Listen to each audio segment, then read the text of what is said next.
Welcome back to కథలబడి. ఇవాల్టి మన కథ వ్యర్థవరాలు.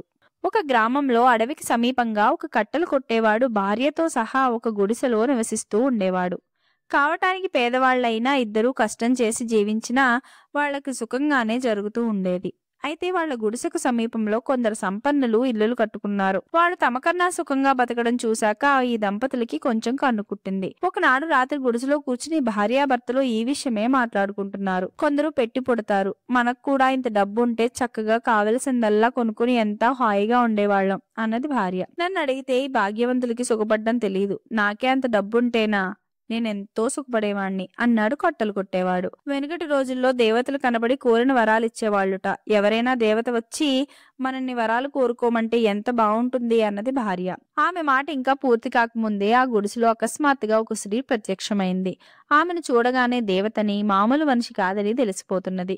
నేను దేవతను, వరాల కోసం మీరు తహతహలాడుతున్నారు గనక మీకు మూడు వరాలిస్తాను. ఆ పైన మీరు కోరుకోవద్దు, వాటితోనే తృప్తిపడండి అని దేవత అంతరార్థం.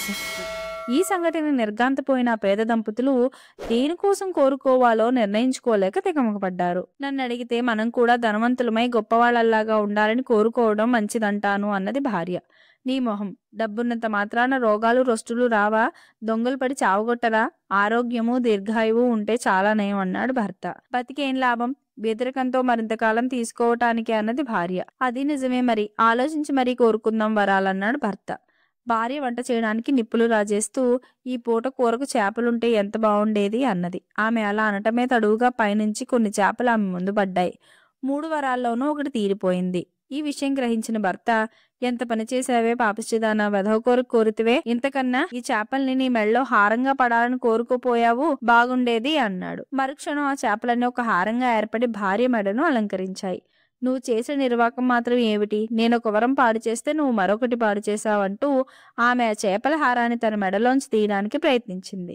కానీ ఆ చేపల హారం ఆమె ఒంటికి అతుకుపోయి ఉండి రాలేదు. భర్త కూడా దాన్ని తీయలేకపోయాడు. చిచి, చేపల కూర కూడా వండుకుని తినడానికి లేకుండా చేశావు. ఇది ఊడి రాకపోతే నేను ఊరిపోసుకుని చస్తాను.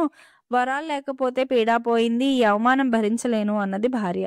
చేసేది లేక కట్టలు కొట్టేవాడు తన భార్య మేడలోని హారం ఊడి రావాలని కోరుకున్నాడు. ఇది ఇవాంటి కథ. ఈ కథ కనుక మీకు నచ్చినట్లయితే లైక్ చేయండి, షేర్ చేయండి, అలాగే మా కథలబడి ఛానల్ని సబ్స్క్రైబ్ చేయండి.